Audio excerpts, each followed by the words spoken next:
welcome to More Time in the Kitchen. So in this video I'm going to be making for Granny's sake cakes. So these are a family recipe, they're my mum's recipe, and they're sort of like a cross between carrot cakes and bran muffins. They're smaller than bran muffins though, they're just like cupcake size.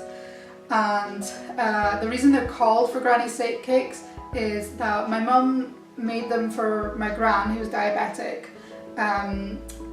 As something that she could have as a treat. So they're low in fat and they're low in refined sugars. There's still some sugar in there. There's got to be some sweetness because it is a cake. And so there's some brown sugar in there. There's some sweetness as well from some orange juice and some carrots and some dates. So yeah, those will all give it some sweetness, but it means that there's less refined sugar in there. So it's more suitable for a diabetic, you know, just every now and then as a treat. Yeah, so let's get cooking. So the first thing you want to do is preheat your oven to 180 degrees Celsius. And then we're going to line our cupcake tin. So I've got my cupcake tray here filled with some silicone cases. I recommend using silicone cases for this recipe because if you use paper, because of the low fat content, they're likely to stick and you're going to end up eating paper. So the other thing we're going to do is we're going to get some butter, and just using your finger, just run it around the inside of the silicone case so that again it's not going to stick. And that will help it rise as well. It's not just so that you're avoiding eating silicone or paper. Okay, so we're just going to get a little bit of butter on the end of your finger, pick up a case and just around the inside. It's difficult to see what I'm doing if I'm not looking at it, so I'll have to turn it around to myself. So yeah, just round the outside mainly, as opposed to at the bottom, because it'll run down into the bottom anyway, so don't worry too much about the bottom. What you want to worry about is around and up the edges, right at the top of the edges as well.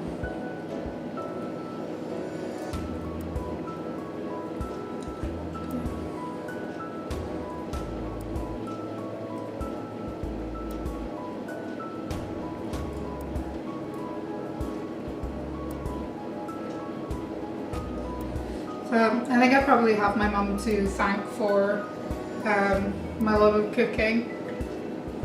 I mean, she was the one that, you know, taught me most of the sort of basics that you need to know to cook. I suppose that's the same with most people, isn't it? Their mum teaches them to cook.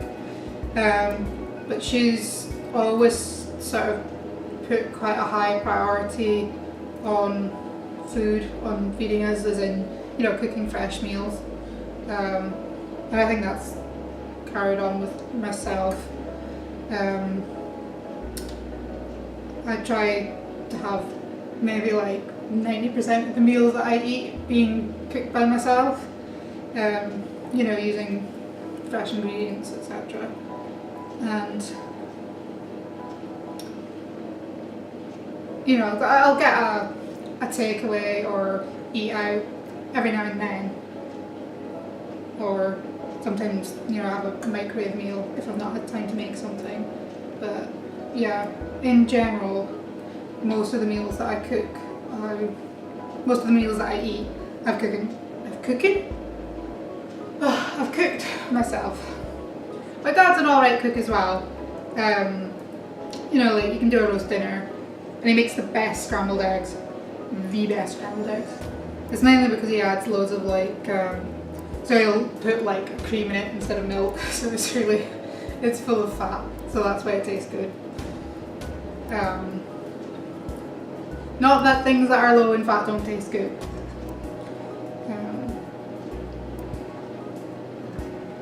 Yeah. Whereas my mum, although she's a really good cook, she can't make scrambled eggs. I don't know what it is when she makes scrambled eggs. They turn out really like rubbery. I'd apologise, but she knows she makes bad scrambled eggs. Dad is the man to go to at breakfast, mainly because he's awake more than he's awake earlier in the day than the rest of us. Okay, so they're all done, so we better move on to actually making the cakes. Right, so here I've got a microwavable bowl and a cup measure, and I'm going to measure out a cup of either all bran or some alternative to all bran. I wouldn't use bran flakes. I can't guarantee that they would be okay to use in this recipe. I mean, they probably would be, but they're more, I don't know, they're less mushy. They go less mushy in milk, and that's kind of what you want to happen here. You want it to go mushy, so I'm not sure on the bran flakes. I would stick to like the stick-like stuff. So either all bran or like, I don't know, like a supermarket owned version of it is fine.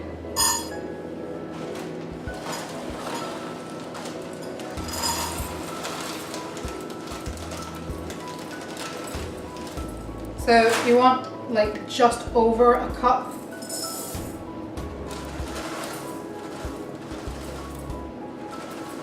There we go.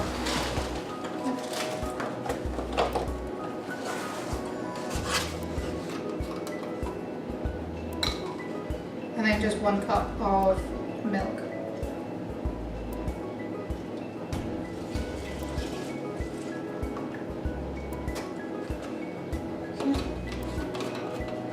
So we're going to stick it in the microwave for 2 minutes. Basically, like I say, you want it to go mushy. So what you don't want to happen when you're usually eating cereal, you do want to happen for this recipe. You want some mushy all bran. Okay, so we have our bowl of mush. Delicious mush. I'm going to stick it out of the way and leave it to cool. And here I've got an orange. And I've got a large carrot and I've got a grater. Yes, what we're going to do is we're going to grate the carrot. We're also going to zest the orange as well with the smaller bit of the grater. Okay.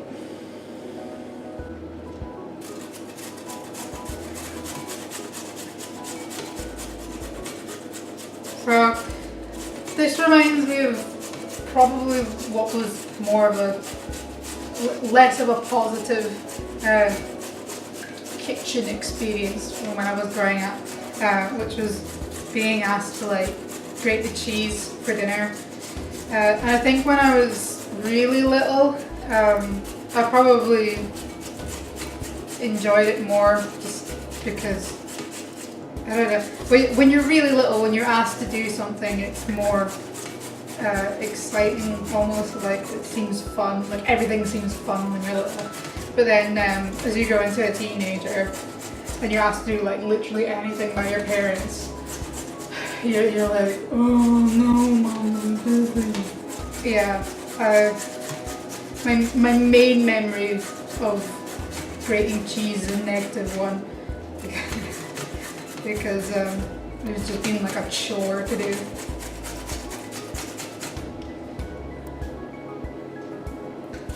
Not that this is really great fun. Great fun. I didn't mean to for that to be a pun. It's not great fun.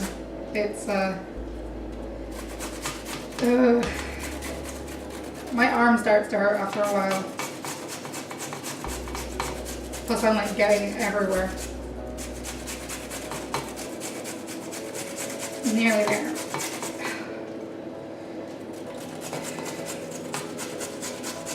It's because I'm using this cheap grater, which I've had since I was in my first year of university.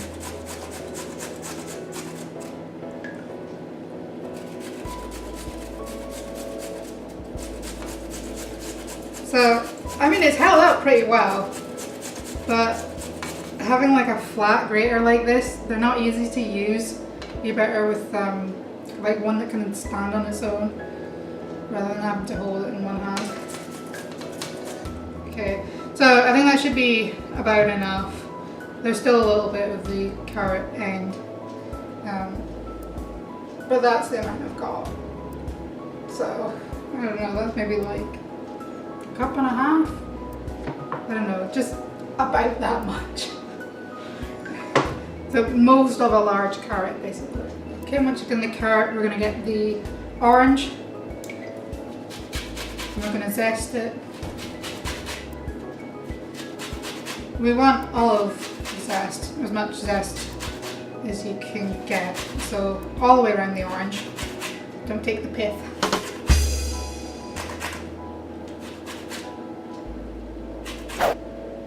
And then I'm just going to cut the orange in half and squeeze the juice into the bowl. I'm not going to bother using a juicer because, well, first of all, it's not got any stones in it, so I don't have to worry about that, about getting the stones in the bowl. And also I find juices are a little bit too small for oranges. When I say a juicer, I mean like, you know, the little handheld ones. I don't mean like one of those big machines that you get in restaurants and stuff for juicing oranges. Okay, so I've got the mush, the carrot and orange mix, and I've got 2 medium eggs, and we're going to combine them all into one bowl.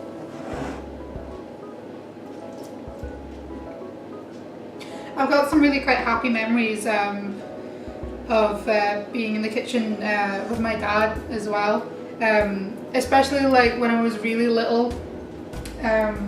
So just moving that bowl out of the way. So on say like a Saturday or Sunday morning, he would make us egg mashed up in a cup, which is, as it sounds, it's literally a boiled egg in a cup. You put some salt and pepper in there and you mush it. So mashed up egg in a cup. And it's really simple, but me and my sister both used to really love being allowed to like peel the egg. Like, this is a great source of entertainment. It just shows you how easy it is to like entertain kids when they're like thrilled by the prospect of peeling an egg. I suppose there was maybe a little bit of like competition in who could get like the smoothest egg. I like to try and get it as like neat as possible.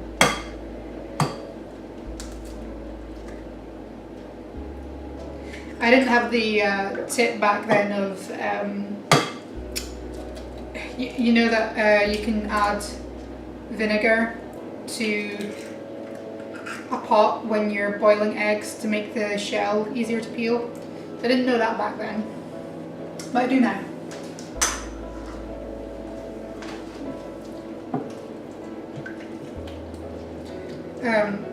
And the other thing he did was he makes really good macaroni cheese as well, and again it's because he puts in like cream and stuff into it, cream cheese and tons of like cheddar cheese as well. And when he used to make that, he would get the pasta in the sieve, and you know how you have to sort of wiggle the pan, wiggle the sieve to get the water out of the pasta. He used to sort of like pretend that it was jumping because it was too hot, like the pasta was alive and it was going like, ooh, ah, ouch. Yeah. It was easier to entertain back then. But they're happy memories, good memories. Okay, so we're going to put that to one side and we're going to move on to the dry ingredients. Okay, so we've got our dry ingredients here, and the first thing we're going to start with is some self-raising flour.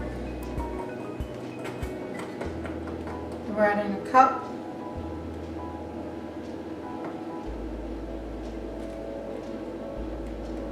There we go. 1 cup. Don't worry about sieving it.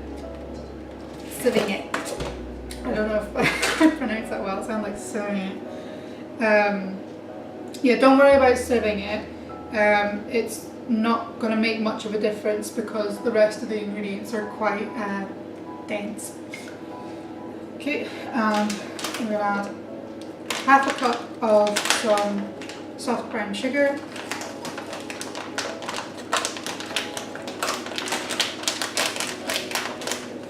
If it'll come out of the packet. Okay, so about half a cup of brown sugar.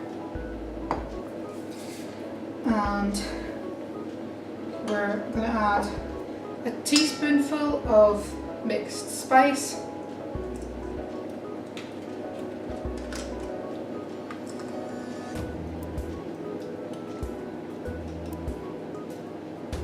For a nice bit of flavour.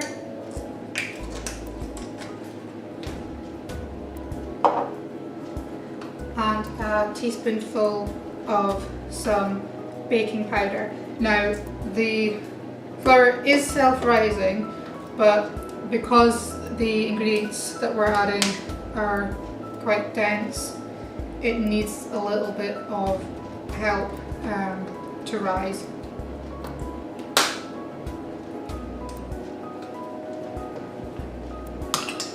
Okay, and then we're also going to add half a cup of some chopped dates and half a cup of some chopped walnuts as well. And you can use different things instead of the dates and the walnuts. My mum, when she made it, she quite often used just some glacé cherries, and she put one glacé cherry in each one. You could use pineapple chunks as well. Okay, so half a cup.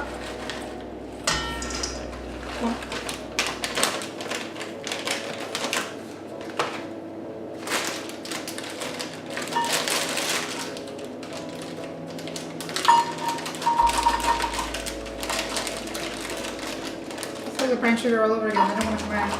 There we go.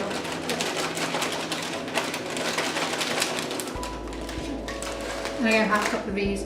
And if you find any pieces, if they're not very well chopped up, just break them up with your fingers just into the bowl.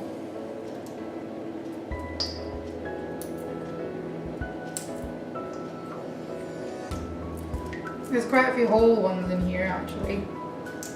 Disappointed, Tesco's. Disappointed. Yeah, there's loads of whole ones. I mean, it's kind of a small whole one. But yeah, you don't want too big chunks in there. Sort of want it just as a bit of texture.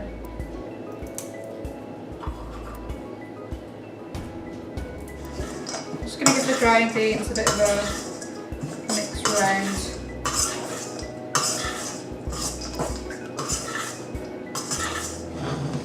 And then we're going to add both of the two bowls together. We're going to add the dry to the wet.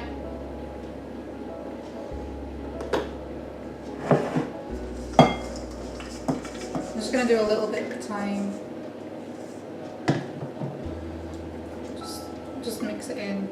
You don't have to be too delicate with it, again, because it's quite dense. Good robust cakes. And again, it's quite a easy recipe. You're not even having to weigh anything. You're just having to measure stuff out in cups. So it's a good recipe if you don't bake very often or you've not baked before. It's a nice, easy recipe.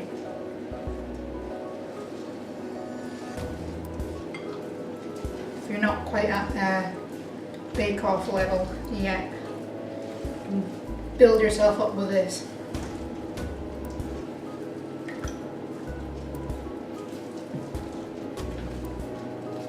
I want to make sure that it's all nice and combined. I don't want any streaks of flour in there. I think that's it. Right, okay. So now we're going to put it into the cupcake cases. Okay, so I'm armed with some dessert spoons, and we're just going to take a scoop and use the other spoon to ease it into the cupcake case. So we don't need to be too precise here.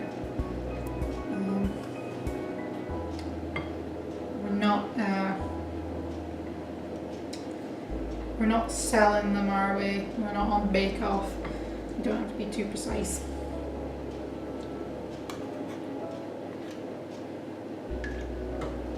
This is another thing I loved doing when I was a kid. Adding like cake mix to the cupcake cases. It was one of the things we were like allowed to do as kids.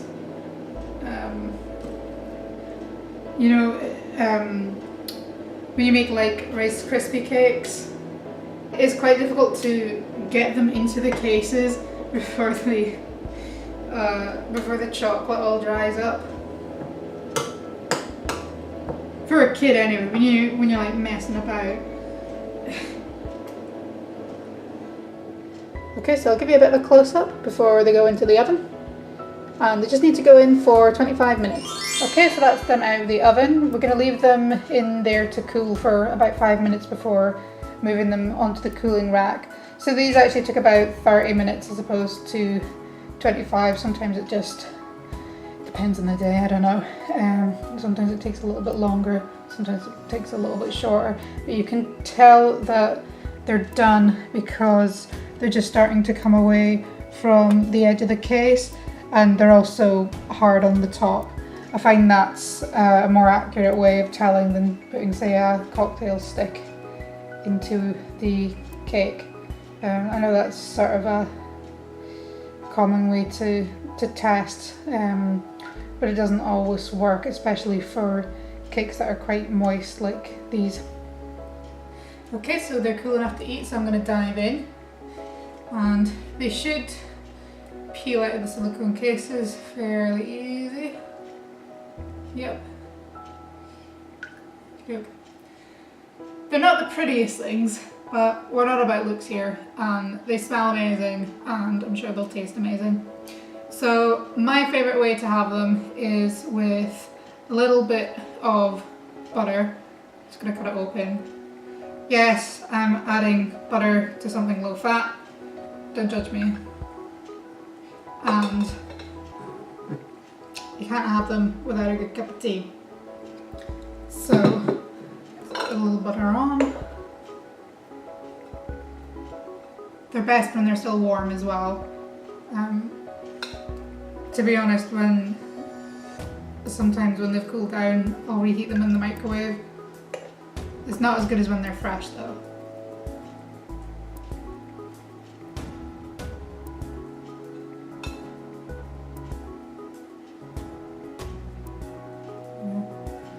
Good blob of butter on there.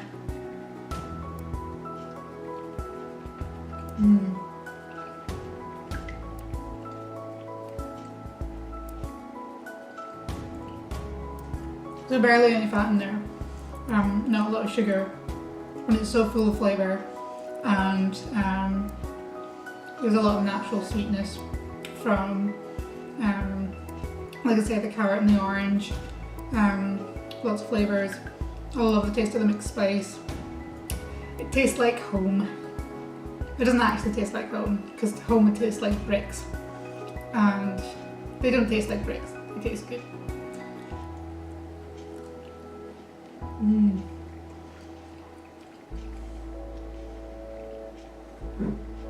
a sip of tea.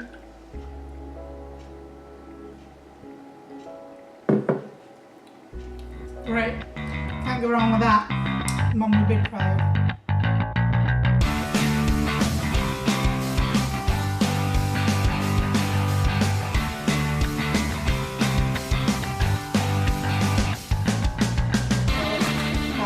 Orange, I've got a large carrot, which I've just cut the end off and given a bit of a wash, and I've got a grater.